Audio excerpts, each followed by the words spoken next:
Bonsoir les amis, aujourd'hui je vais vous parler de dictionnaire de données. Qu'est-ce qu'un dictionnaire de données en MySQL et pourquoi il faut avoir un dictionnaire de données? Lorsqu'on parle de dictionnaire de données, c'est un document qui regroupe toutes les données que vous aurez à conserver dans votre base de données, c'est-à-dire l'ensemble des données que vous allez utiliser va être stocké dans un document. C'est pourquoi ce document-là est appelé dictionnaire des données. C'est-à-dire, c'est un document qui décrit l'ensemble des éléments de la base de données. Les tables, les différents champs, les types de données et la description des champs. Vous allez voir. Donc, le dictionnaire des données est un cahier des charges qui va permettre à d'autres programmeurs ou administrateurs de mieux comprendre votre base de données. Lorsque vous allez créer une base de données, il faut penser qu'on aura d'autres personnes qui vont utiliser cette même base de données.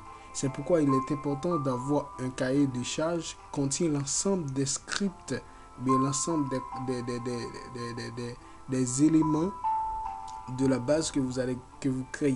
Donc, il est important de savoir cela. Par exemple, on a une base de données sur le nom de BTI Info, par exemple, c'est le nom de la base. De la base de données, on a la table étudiant. Donc, la table étudiant peut avoir un ensemble de champs. Par exemple, si on a une table, il faut avoir le nom de l'étudiant, il faut avoir le code de l'étudiant, il faut avoir le prénom de l'étudiant, il faut avoir son téléphone, sexe de l'étudiant, il faut avoir son email, son adresse. Maintenant, il faut mettre ces données-là dans un document. Et si vous allez donner cette base de données à une organisation ou bien une entreprise, donc il faut que les autres programmeurs ou bien les autres administrateurs de base de données peuvent utiliser ce document pour pouvoir apporter quelques modifications. Voilà comment on va juste procéder à présenter le dictionnaire de données. Par exemple, voilà, il faut avoir, pour créer un dictionnaire des données, il faut avoir les noms des champs, il faut avoir type de données et il faut décrire ces données-là. Par exemple, on a une table qu'on appelle la table étudiant, il faut avoir, voilà, le nom des champs code étudiant, type de données, est-ce qu'on va ajouter un caractère, le champ, est-ce que le champ peut être caractère, de type caractère ou bien de type entier ou de type date. Donc c'est pourquoi il faut mettre le nom, il faut dire quel type de données que vous utilisez. Number, numérique, et il faut décrire ce champ que vous avez ici. Par exemple, on a dit c'est le code de l'étudiant. Le nom, il faut mettre type vaca et il faut mettre la taille et le nom de l'étudiant. Prénom, il faut ajouter le type et le prénom de l'étudiant. On décrit ce genre-là. Téléphone, vaca, on dit téléphone de l'étudiant. Voilà comment on doit présenter un dictionnaire de données pour chacune des tables qui se trouvent dans une base des données. Maintenant, je vais présenter une. Par exemple, on a la table, ici une table appelée employé. Donc, je vais faire un dictionnaire de données pour vous. Donc, tous ces éléments doivent se trouver dans la base de données. Par exemple, on va créer un dictionnaire de données ici. Dictionnaire de données de la table pour la table employé. Voilà. Premièrement, il faut mettre les noms des champs. Ok, ici. Deuxièmement, il faut mettre type de données. Et troisièmement, il faut décrire description. Il faut décrire ce champ, chacun des champs. Il faut mettre la description. Donc, c'est comme ça qu'on doit faire un dictionnaire de données. Ok, vous allez voir. Description. Ok, maintenant je mets numéro. Ok, le numéro. Ok. Maintenant, je dois dire ici entier. Je vais dire entier, mais je vais mettre int aussi, c'est pas grave.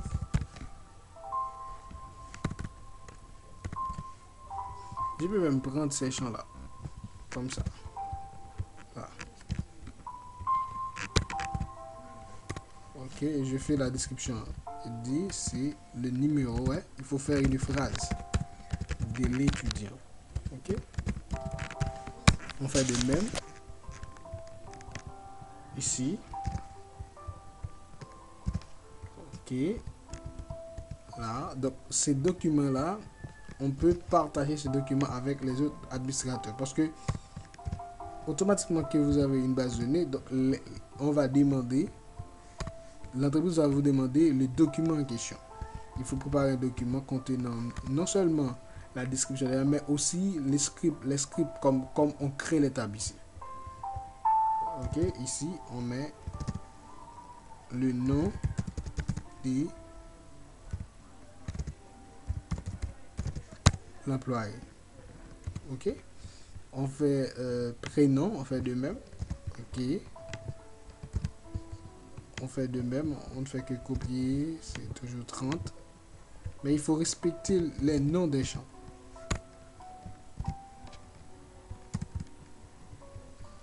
Le nom de l'employé, prénom de l'employé.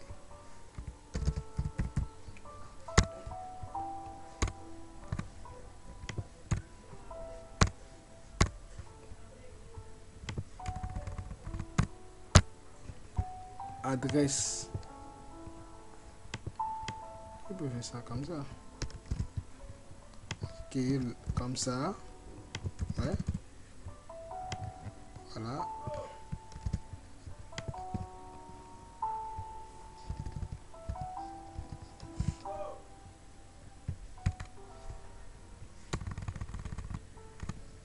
Ok, l'adresse de l'employé. Téléphone.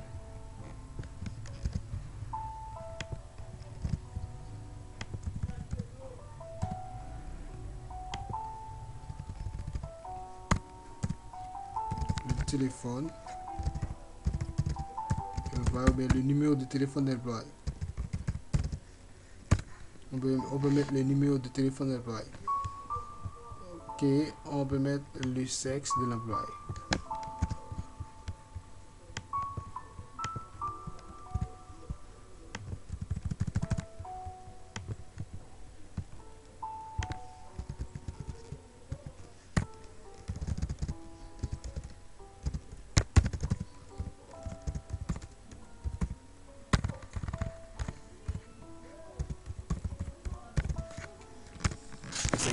C'est comme ça qu'on doit faire. Maintenant, si on a une autre table, par exemple, on a une autre table qu'on appelle la table étudiant, il faut faire de même.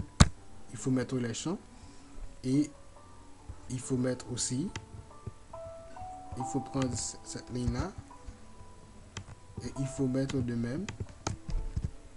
Ok, et mettre le nom des champs, par exemple, numéro étudiant, on peut dire aussi ID étudiant, si on veut.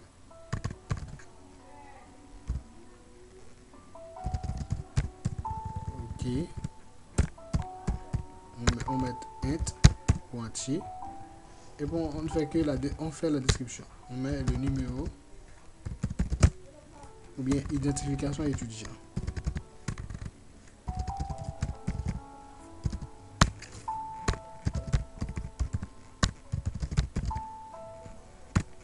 Mais pour le dictionnaire de données, c'est la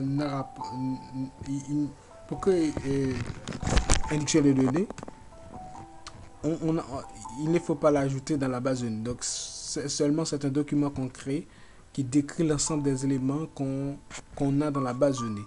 Donc pour pouvoir mieux comprendre votre base de données. Si on ne fait pas cela, donc ce sera difficile pour que les autres puissent comprendre votre base de données, surtout les autres programmeurs. Donc c'est pourquoi je fais cette vidéo pour vous, pour comprendre la notion de dictionnaire des données. Et je vous ai dit qu'au départ, un dictionnaire de données, c'est un cahier de charges qui va permettre à d'autres programmeurs ou administrateurs de mieux comprendre votre base de données. Donc c'est un document qui décrit l'ensemble des éléments de la base de données. Par exemple, les tables, les différents champs des tables, les types de données et la description des champs.